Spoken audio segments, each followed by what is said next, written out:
نحمده ونصلي على رسوله الكريم اما بعد فاعوذ بالله من الشيطان الرجيم بسم الله الرحمن الرحيم رب اشرح لي صدري ويسر لي امري واحلل عقدة من لساني يفقهوا قولي۔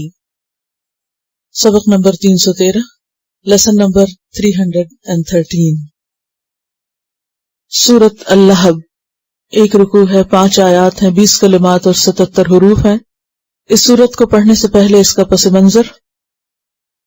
ابو لہب حضور صلی اللہ علیہ وسلم کا چچا تھا، مکہ میں آپ کا قریبی ہمسایہ تھا، دونوں کے گھر میں بیچ میں ایک دیوار تھی۔ اس کے علاوہ حکم بن عاص، عقبہ بن ابی معیط، عدی بن حمرہ اور ابن الاسدہ الہذلی بھی آپ کے ہمسائے تھے، یہ سب آپ کے دشمن تھے۔ یہ لوگ آپ کو چین سے نہیں رہنے دیتے تھے، کبھی آپ نماز پڑھ رہے ہوتے تو اوپر سے بکری کی گندگی پھینک دیتے، کبھی صحن میں کھانا پک رہا ہوتا تو ہنڈیا پہ غلاظت پھینک دیتے۔ تو آپ صلی اللہ علیہ وسلم بس اتنا کہتے کہ اے بنو عبد مناف، یہ کیسی ہمسائیگی ہے، ہمسائے ایسے تو نہیں ہوتے۔ ابو لہب کی بیوی جس کا نام عروہ تھا، ابو سفیان کی بہن تھی اور اس کا لقب ام جمیل تھا، اس نے تو مستقل یہ وطیرہ اختیار کر رکھا تھا کہ راتوں کو آپ کے گھر کے دروازے کے باہر لا کر خاردار جھاڑیاں بچھا دیتی تاکہ صبح جب آپ نکلیں یا آپ کے بچے نکلیں تو زخمی ہوں۔ نبوت سے پہلے رسول اللہ صلی اللہ علیہ وسلم کی 2 بیٹیاں ابو لہب کے 2 بیٹوں عتبہ اور عتیبہ سے بیاہی ہوئی تھیں۔ جب آپ نے اسلام کی دعوت دینا شروع کی تو اس نے اپنے بیٹوں سے کہا کہ میرا تم سے ملنا حرام ہے اگر تم محمد صلی اللہ علیہ وسلم کی بیٹیوں کو طلاق نہ دو۔ دونوں نے طلاق دے دی۔ پیچھے ہم نے بات کی تھی نا کہ آپ کو کوثر عطا ہوئی کہ آپ نے اللہ کے راستے میں بہت سی قربانیاں کی تھی، اور ان قربانیوں میں سے یہ بھی ایک قربانی ہے کہ جب آپ نے دین کی تبلیغ شروع کی تو آپ کی بیٹیوں کے گھر اجڑ گئے۔ اور عتیبہ تو جہالت میں اس طرح آگے بڑھ گیا کہ ایک دفعہ حضور کے سامنے آ کے کہنے لگا کہ میں النجم اذا ہوا اور الذی دنا فتدلی کا انکار کرتا ہوں، یعنی مذاق اڑاتا تھا، اور یہ کہہ کہ اس نے آپ کی طرف تھوکا بھی جو آپ پہ نہیں پڑا۔ پھر اسی طرح آپ صلی اللہ علیہ وسلم جب تبلیغ کیا کرتے تھے تو یہ آپ کے پیچھے پیچھے جا کر، یعنی ابو لہب پیچھے پیچھے جا کر آپ کو جھٹلایا کرتا تھا۔ تو ذوالمجاز کے بازار میں میلے لگتے تھے عربوں کے۔ ایک بار جب آپ بازار میں تبلیغ کر رہے تھے اور آپ کہہ رہے تھے لوگوں کو کہ لوگو ایھا الناس قولوا لا الہ الا اللہ تفلحوا، کہ لوگو لا الہ الا اللہ کہو تم فلاح پا جاؤ گے، تو ابو جہل پیچھے پیچھے کہہ رہا تھا آپ کے کہ یہ شخص جھوٹا ہے، اس نے اپنے آباء و اجداد کے دین کو چھوڑ دیا ہے، اس کی بات مت سنو۔ تو لوگوں نے پوچھا کہ یہ کون ہے جو پیچھے آ کے آپ کی تکذیب کر رہا ہے، تو بتایا گیا کہ یہ آپ کا چچا ہے۔ عربوں کے قبائلی معاشرے میں ہر قیمت پہ خاندان کا ساتھ دیا جاتا تھا، تو اس نے خون کے رشتے کو بھی پامال کیا، عربوں کی روایات کو بھی، قبائلی نظام کو بھی، اور آؤٹ آف دا وے جا کر آپ صلی اللہ علیہ وسلم کی مخالفت کی۔ اسی طرح ایک اور موقع پر جب آپ صلی اللہ علیہ وسلم نے اپنے تمام رشتہ داروں کو بلایا اور ان کو اسلام کی دعوت دی تو یہ بولا تبا لکا، تمہارا ناس ہو، کیا تم نے ہمیں اسی کام کے لیے بلایا تھا؟ زندگی میں کوئی موقع ایسا نہیں تھا، یعنی مکہ میں جب تک ابو لہب زندہ رہا کہ وہ آپ کی مخالفت نہ کرے، ہر موقع پر۔ اور اس کی بیوی جس کے گلے میں ایک بہت خوبصورت قیمتی ہار تھا، وہ اس کو پکڑ پکڑ کر لات اور عزا کی قسمیں کھا کے کہا کرتی تھی کہ میں محمد صلی اللہ علیہ وسلم کی عداوت میں اس ہار کو بھی خرچ کر دوں گی۔ تو گویا ابو لہب اور اس کی بیوی اور اس کے بچے سب کے سب آپ صلی اللہ علیہ وسلم کی مخالفت میں سرگرم تھے۔ جب کوئی شخص حد سے اتنا آگے بڑھ جاتا ہے تو پھر اس کا انجام کیا ہوتا ہے، وہی جو ابو لہب کا ہوا۔ اس پس منظر میں یہ صورت نازل ہوئی۔ فرمایا بسم اللہ الرحمن الرحیم، تبت یدا ابی لہب وتب، تبت یدا ٹوٹ گئے دونوں ہاتھ، ابی لہب ابو لہب کے، وتب اور وہ برباد ہوا۔ تبا یا تب، تباب کا مطلب ہوتا ہے ٹوٹنا۔ سورۃ غافر میں فرعون کے بارے میں آتا ہے وما کید فرعون الا فی تباب، اور نہ تھی فرعون کی چال مگر تباب میں، یعنی ٹوٹ گئی، ختم ہو کر رہ گئی۔ ایک اور جگہ پر یہ لفظ غیر تطبیب کے طور پر آتا ہے، تو ان سب کا روٹ تابابا ہی ہے۔ تو تب کا معنی ہوتا ہے خسران، ناکامی، بربادی، گھاٹا۔ چونکہ اس نے نبی صلی اللہ علیہ وسلم کو کہا تھا کہ تبا لکا الہذا دعوتنا، تو اللہ سبحانہ وتعالیٰ نے اسی کے الفاظ میں اس کو وعید کی کہ برباد ہو گئے اس کے دونوں ہاتھ۔ اب یہ جو ہاتھ ہے یہ قوت کی علامت بھی ہے، کوششوں کی علامت بھی۔ ہم بہت سارے کام ہاتھوں سے کرتے ہیں، تو کسی کے ہاتھ ٹوٹ جائیں یا ہاتھ نہ رہیں تو اس کا مطلب کیا ہے کہ وہ اب بیکار ہو گیا، کچھ کرنے کے قابل نہیں رہا۔ تو اللہ تعالیٰ نے پہلے ہی اس بات کی خبر دے دی کہ ابو لہب کا مشن ناکام ہوگا۔ اب آپ دیکھیے صورتوں کی ترتیب کو، پیچھے سورۃ النصر ہے، آپ کا مشن کامیاب ہوا، آپ کو اللہ نے کامیابی عطا کی، اور دوسری طرف ابو لہب کے لیے کیا ہے؟ تبت یدا ابی لہب و تب۔ اور یہ جو اس کا نام ہے ابو لہب، یہ دراصل اس کی کنیت ہے۔ لہب کا مطلب ہوتا ہے شعلہ۔ کہتے ہیں کہ یہ اپنے حسن و جمال اور خوبصورتی کی وجہ سے یوں لگتا تھا جیسے کوئی شعلہ بھڑک رہا ہو، بہت سفید اور سرخ رنگ تھا اس کا، لیکن اس کا اصل نام عبد العزیٰ تھا۔ لات اور عزیٰ جو بت تھے تو بتوں کے نام پر اس کا نام تھا۔ یہاں ایک اور چیز بھی یاد رکھیے کہ تبا کا لفظ جو ہے یہ بد دعا کے لیے بھی آتا ہے، یعنی ماضی کا صیغہ دعا یا بد دعا کے لیے بھی استعمال ہوتا ہے۔ اس کی کوئی مثال پیچھے سے آپ کو یاد ہو؟ اب دیکھیں کہ درود شریف جب آپ پڑھتے ہیں تو آپ کیا کہتے ہیں؟ صلی اللہ علیہ وسلم۔ صلی ماضی کا صیغہ ہے لیکن دعائیہ معنوں میں استعمال ہو رہا ہے، ٹھیک ہے؟ سلم ماضی کا صیغہ ہے لیکن دعا کے طور پر استعمال ہو رہا ہے، تو دعا یا بد دعا کے لیے ماضی کا صیغہ بھی استعمال ہوتا ہے۔ تو اس کا ترجمہ یوں بھی کیا جا سکتا ہے، برباد ہو گئے دونوں ہاتھ ابو لہب کے اور وہ خود بھی برباد ہو جائے، یعنی اس کا مشن تو پورا نہیں ہوگا اور خود بھی وہ کسی کامیابی کو نہ پہنچے۔ ما اغنا عنہ مالہ وما کسب، ما اغنا نہ کام آیا عنہ اس کو، مالہ اس کا مال، وما کسب اور جو اس نے کمائی کی۔ ابو لہب مکہ کے مالدار ترین لوگوں میں سے تھا، کہا جاتا ہے کہ قریش کے ان 4 آدمیوں میں سے تھا جو ایک قنطار سونے کے مالک تھے۔ قنطار 200 اوقیہ کا ہوتا ہے۔ آپ اس سے بھی اندازہ لگا سکتے کہ جنگ بدر میں یہ خود نہیں گیا تھا، اس نے اپنی جگہ جس شخص کو بھیجا اسے 4000 درہم لینے تھے، تو اس نے کہا کہ یعنی مقروض تھا ایک شخص، تو اس نے اس 4000 درہم کے عوض اپنی جگہ اس مقروض کو بھیج دیا۔ تو اس زمانے میں چند درہم کسی کے پاس ہونا بھی بہت بڑی بات تھی، تو کہا یہ کہ یہ ہزاروں کا مالک تھا، اور یہی وجہ ہے کہ اپنے اس مال کی وجہ سے یہ بہت زیادہ تکبر میں مبتلا تھا، تو اس کا مال اس کے کام نہ آیا۔ وما کسب اور جو بھی اس نے کمایا۔ اب یہ ہے کہ مال اور کسب 2 الگ الگ چیزیں کیا ہیں؟ مال جو ہے وہ روپے پیسے کو کہتے ہیں، لیکن کسب جو ہے وہ مال کے لیے بھی آتا ہے اور اولاد کے لیے بھی آتا ہے۔ حدیث میں آتا ہے کہ ان اولادکم من کسبکم، تمہاری اولاد تمہاری کمائی ہے، یعنی جس طرح مال انسان کی ایک کمائی ہوتی ہے اسی طرح اولاد بھی کمائی ہوتی ہے۔ لیکن وہ دونوں چیزیں کام نہ آئیں۔ ظاہر ہے کہ جب یہ مر گیا تو اس کے بعد اس کا مال اس کے کام تو نہ آیا۔ وما یغنی عنہ مالہ اذا تردی، کہ اس کا مال اس کے کس کام اگر وہ خود ہی برباد ہو گیا۔ اور قیامت کے دن بھی ایسے لوگ کیا کہیں گے کہ ما اغنی عنی مالیہ، میرا مال مجھے نہ بچا سکا، میرے کسی کام نہ آیا۔ اور جہاں تک اولاد کا تعلق ہے تو اس کی اولاد اس کے قریب نہ پھٹکی۔ کہتے کہ بیماری اس کو پڑی تھی کہ اس کے جسم پر جو پھوڑے تھے ان سے اتنی سخت بو آتی تھی کہ کوئی اس کے قریب نہیں جاتا تھا۔ ایڑیاں رگڑ رگڑ کے مر گیا، اور پھر اس کی لاش کئی دن تک پڑی رہی، کوئی اٹھاتا نہیں تھا۔ تو پھر لوگوں نے اس کی اولاد کو لان تان کی، تو بہرحال انہوں نے دور سے لکڑیوں کے ساتھ چارپائی کو دھکیل کے تو گڑھے میں اس کو پھینکا۔ یعنی اولاد نے زندگی میں کیا کام آنا تھا، مرنے کے بعد بھی اس کو نہیں پوچھا۔ اور پھر ظاہر ہے کہ نیک لوگوں کے لیے اولاد صدقہ جاریہ ہوتی ہے، تو ابو لہب کے لیے اس کی اولاد جو تھی وہ الٹا وبال جان تھی۔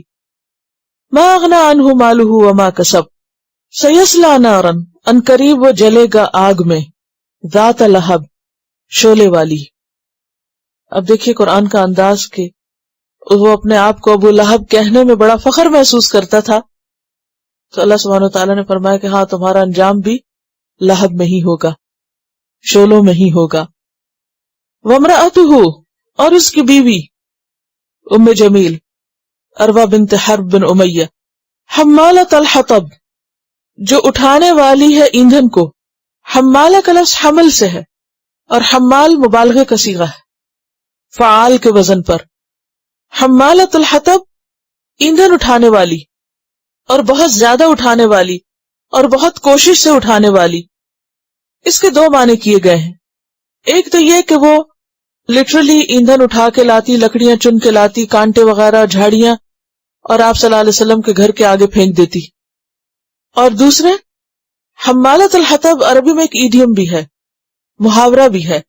اس شخص کے لیے استعمال ہوتا ہے یہ لفظ جو بہت زیادہ چغل خور ہو اور لوگوں میں پھوٹ ڈلوائے, ادھر کی بات ادھر لگائے ادھر کی ادھر, یعنی گویا وہ ایندھن بانٹتا پھرتا ہے آگ بھڑکانے کے لیے. تو مفسد کے لیے یہ لفظ استعمال ہوتا ہے. وامرأتہ حمالۃ الحطب اور اس کی بیوی جو حطب اٹھانے والی تھی یعنی ایندھن اٹھانے والی تھی. فی جیدہا اس کی گردن میں, جید کی جمع اجیاد ہوتی, مکہ میں ایک محلہ بھی ہے اجیاد, شاید آپ نے سنا, تو گردن کی جمع. فی جیدہا حبل اس کے گلے میں ایک رسی ہوگی, من مسد جو کھجور کی چھال کی ہوگی. ابو لہب کی بیوی کو رسی کا کیوں کہا گیا, اس کے گلے میں رسی کی بات کیوں کی گئی؟ کیونکہ وہ اپنے ہار پہ بڑا فخر کرتی تھی اور ہار پر اس کو بہت ناز تھا, اور یہ کہتی تھی کہ میں محمد صلی اللہ علیہ وسلم کی عداوت میں اس کو خرچ کر ڈالوں گی, اور بتوں کی قسم کھا کر یہ دعویٰ کیا کرتی تھی. تو اللہ تعالیٰ نے صرف ابو لہب کو نہیں, ساتھ ہی اس کی بیوی کو بھی یہ خوشخبری سنائی کہ ہاں تمہیں جہنم میں ایک ہار ملے گا جو رسی کی شکل میں ہوگا اور وہ اس رسی کے ساتھ گھسیٹی جائے گی. تو یہ ہے انجام آپ صلی اللہ علیہ وسلم کے قریبی رشتہ دار کا, جس نے صرف اللہ کا پیغام پہنچانے کی وجہ سے آپ سے دشمنی رکھی. تو اس میں ایک بہت بڑی عبرت ہے ہم سب کے لیے کہ اصل قوت اللہ ہی کی ہے, اصل طاقت اسی کی ہے. کوئی شخص اپنے مال یا اولاد یا بیوی کے بلبوتے پر کسی کا کچھ نہیں بگاڑ سکتا, اور اگر کوئی ایسا کرے تو وہ دراصل اپنی ہی عاقبت برباد کرتا ہے. آپ صلی اللہ علیہ وسلم کے چچا میں سے حضرت عباس اور حضرت حمزہ اسلام لائے تھے, اور حضرت حمزہ افضل الشہداء ہیں, انہوں نے اللہ کے راستے میں اپنی جان دی تھی. حضرت عباس بھی مسلمان ہو گئے تھے, لیکن آپ کے چچا ابو طالب اگرچہ ساری زندگی آپ کا ساتھ دیتے رہے لیکن مسلمان نہیں ہوئے, یعنی انہوں نے آپ کی مخالفت نہیں کی لیکن مسلمان نہیں ہوئے. ان کا انجام بھی بتایا گیا. لیکن ابو لہب جو آپ کا چچا تھا, صرف یہ نہیں کہ اسلام نہیں لایا بلکہ آپ کی مخالفت میں سب سے پیش تھا. کہا یہ جاتا ہے کہ اس کی مخالفت کی وجہ اور اس کے پیچھے اس کی بیوی تھی, کیونکہ عربوں میں طریقہ یہ تھا کہ اپنے خاندان کو ہر صورت پریفر کیا جاتا تھا. یہ قریش میں سے تھا, محمد صلی اللہ علیہ وسلم اس کے بھتیجے تھے, لیکن اس نے اپنے بھتیجے کو, اپنے خاندان کو, قبیلے کو ایک طرف چھوڑ کر بیوی اور بیوی کے خاندان کا ساتھ دیا. اور اس طرف آپ دیکھ رہے ہیں کہ ابو سفیان اور وہ تمام لوگ جو تھے وہ مسلمان نہیں ہوئے تھے. ابو سفیان تو فتح مکہ کے موقع پر مسلمان ہوئے, اس سے پہلے جتنی بھی جنگیں ہوئی ان سب میں ابو سفیان جو تھا وہ ابو جہل کے بعد ان کا قائد تھا اہل مکہ کا. اور پھر آپ دیکھ رہے ہیں کہ اس کے بیٹے بھی عتبہ اور عتیبہ بھی. اور پھر آپ دیکھیے کہ نام کا بھی کتنا اثر ہوتا ہے.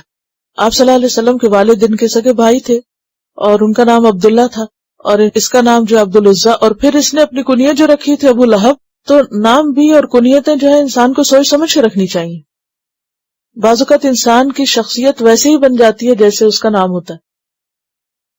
پھر اسی طرح یہ بھی ہے کہ اس صورت میں عورت کی طاقت کا اندازہ ہوتا ہے کہ کس طرح وہ مرد پر حاوی ہوتی ہے اور کس طرح وہ برابر کا کردار ادا کرتی ہے. کیونکہ یہاں پر آپ دیکھیے کہ 3 آیتیں ابو لہب کے بارے میں اور 2 آیتیں جو ہیں وہ اس کی بیوی کے بارے میں ہیں. تو اس میں ہمارے لیے بہت سارے سبق ہیں. ایک تو یہ ہے کہ عورت کا کردار بہت اہم ہے. عورت اپنے خاندان کو جس طرح چاہے لے جائے. اگرچہ مرد کا کردار بھی بہت اہم ہے, لیکن مرد کا دائرہ کار اتنا وسیع نہیں خاندان میں جتنا ایک عورت کا ہوتا ہے. عورت اپنے شوہر اور اپنے بچوں کے لیے ایک بہترین مددگار بھی ہو سکتی ہے اور ایک بدترین ساتھی بھی ہو سکتی ہے, ایک بدترین گارڈین بھی ہو سکتی ہے. اگر عورت بگڑ جائے پورا خاندان بگڑ جاتا ہے۔ اور یہاں ہم دیکھتے ہیں کہ ابو لہب اور اس کی بیوی اور اس کا مال اور اس کی اولاد سارے کے سارے کس کام میں لگے ہوئے ہیں۔ یہ ایک عبرتناک مثال ہے۔ تو اس میں ہمارے لیے کیا سبق ہے؟ آپ کو یاد ہوگا کہ شروع میں جب کورس شروع ہوا تھا تو میں نے آپ کو 2 ٹارگٹ دیے تھے، ایک آپ کے لیے پرسنل اور ایک آپ کے خاندان کے حوالے سے۔ پرسنل یہ تھا کہ آپ کو ربانی بننا ہے۔ آپ کو یاد ہوگا شروع کے پاروں میں بہت زیادہ اس کی تکرار کرتی رہی ہوں کہ اس پورے کورس میں ہماری کوشش یہ ہوگی کہ زیادہ سے زیادہ ہم اللہ کے قریب ہوں، جو کام بھی ہو ہمارا اللہ کے لیے، اس کے لیے خالص۔ ہم سب کو آج اپنا جائزہ لینا، حساب لینا ہے کہ ہم اس کوشش میں کتنے کامیاب ہوئے ہیں۔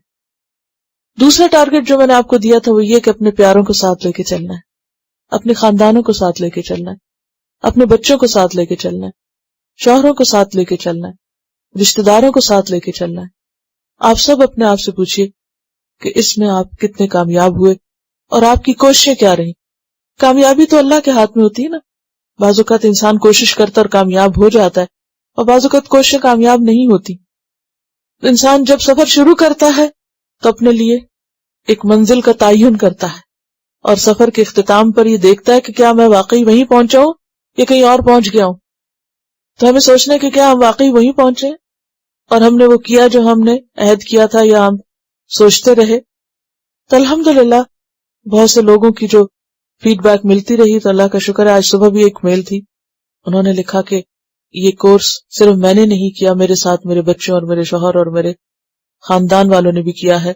یعنی جو کچھ وہ سیکھتی رہی وہ آگے شیئر کرتی رہی، یعنی کہ ایک طرح سے پورا خاندان اس میں شریک رہا ان کے ساتھ۔ اور یہ اللہ کا بہت بڑا فضل ہوتا ہے کسی پر بھی، اور بہت بڑی عنایت اور بہت بڑا احسان کہ وہ اس کے گھر والوں میں سے اس کے مددگار پیدا کر دے۔ یہ اللہ کی نعمتوں میں سے بہت بڑی نعمت ہے، اور اس پر بھی شکر ادا کرنا چاہیے، اور اس کے لیے دعا بھی کرنی چاہیے، اور اس کے لیے کوشش بھی کرنی چاہیے۔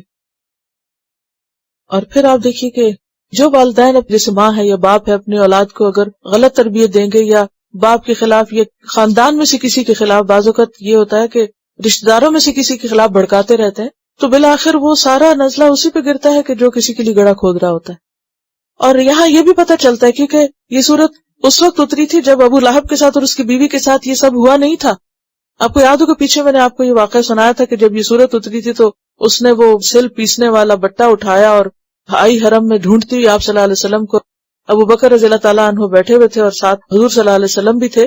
تو ابو بکر نے کہا کہ مجھے لگتا ہے کہ یہ کسی اچھے ارادے سے نہیں آئی، تو آپ نے فرمایا وہ مجھے نہیں دیکھ سکے گی۔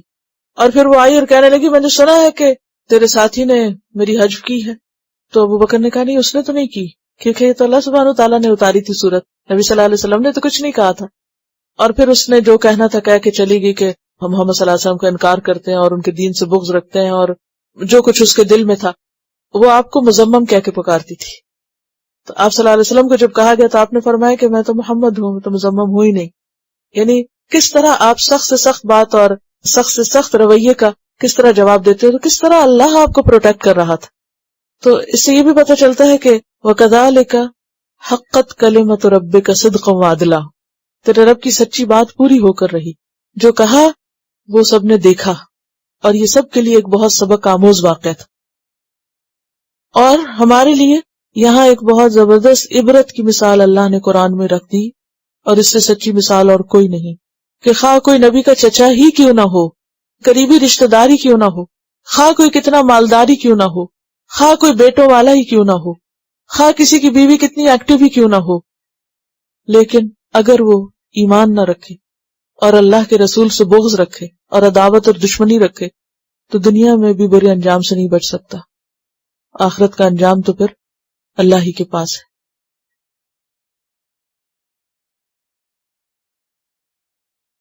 Quran vocabulary 100%. The best application to understand Quran. Study with flashcards. Word list. Learn 25% of Quran vocabulary in 7 days.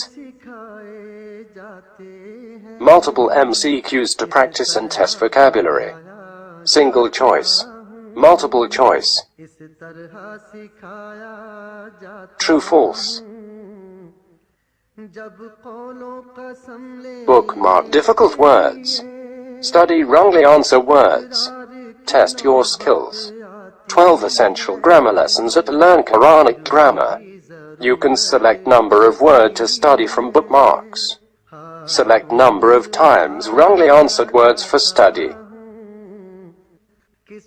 Test your skills with multiple choice flashcard, true false matching words and single choice MCQs. Grammar lessons are available in PDF format, native Quranic and Urdu fonts. Available at Google Play and Apple App Stores. Download it today to contribute in the Islamic Apps Development Project. Quran vocabulary 100% in Urdu. Visit smartappsweb.com.